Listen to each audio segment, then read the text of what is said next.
This is the WWE NXT August 13, 2024 full show results. Ethan Page showed up and took the mic for himself, and he opened by saying the NXT universe wanted Oro Mensah to beat him, but what he found out, like everyone else, is that when he says something it comes true. He said he could back up his talk, and he has done just that, and the era of ego will continue to roll on strong. Nobody is taking his title from him. Lee isn't taking it, Trick Williams isn't taking it, and hell, Pete Dunne can't do it either. This isn't NXT, it's NX Me. Joe Hendry comes, and he said Page became the talk of the pro wrestling world when he won the title at Heatwave, but that lasted for all of 90 seconds until his face appeared to close the show out. Even last week, the people left talking about Lee, so it seems his ego is bigger than reality. Page told him he needs to pipe down and take his ass back to TNA, and he doesn't even know why Hendry is still hanging around NXT. Joe says he's here for the same reason everyone else is, and that's to win the NXT championship. Ethan Page says, I believe that your song makes me sick to my stomach every single time I hear it, and I also believe that you are on the 14th minute of your 15 minutes of fame. Hendry passionately responded by saying he's made a lot of believers while he's been grinding his ass off.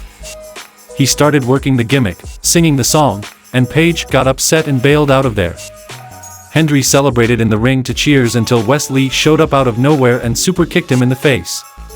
Ava was backstage with what appeared to be the entire women's division, and she said there would be a No Mercy Gauntlet Eliminator next week, made up of women who have never had a title match, and whoever wins gets a shot at Roxanne Perez. The 6 competitors will be chosen at random. Robert Stone rolls the first name, and it's Ren Sinclair. Next up is Adriana Rizzo, and last pick for now is Sol Ruca. Then we saw a match between Tony D'Angelo versus Charlie Dempsey for the Heritage Cup, and the result of this match was Charlie Dempsey defeated Tony D'Angelo by pinfall to win the Heritage Cup. They showed Lola Vice walking and talking with Kalani Jordan, and Lola complimented her for how she defended her title, and they came across Tatum Paxley talking to her dolls, and Vice tried to tell her it's going to be okay. Paxley freaked out, saying she had nothing and no one is her friend. Not all of us can be popular and cool MMA fighters who have had everything handed to them, and Lola said she didn't know where Tatum was going with that and said, I'll show you. Then we saw a match between Eddie Thorpe versus Lexis King, and the result of this match was Lexis King defeated Eddie Thorpe by pinfall. Then we saw a match between Lola Vice versus Tatum Paxley, and the result of this match was Lola Vice defeated Tatum Paxley by pinfall. Lola helped pick Paxley up, and when they looked over, Chu was standing over Jordan holding her title up. Backstage, and Adriana Rizzo is telling Ava it's been a rough night for the family, so thanks for this.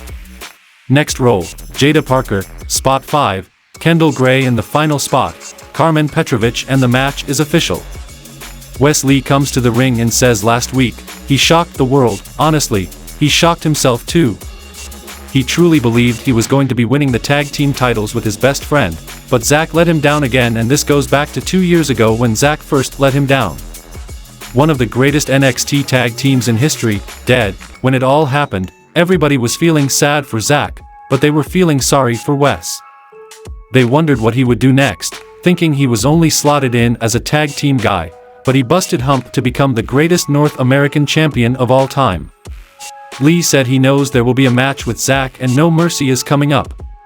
A fitting name because he will show none of it when he beats the living hell out of his former partner, and once he does, they can go back to TNA and have a wonderful career while he aspires on bigger and better things like the NXT championship. Pete Dunne's music hit, and he came out saying he's actually impressed that Lee did this, but he's focused on the NXT championship, and Lee fixating on it is a problem.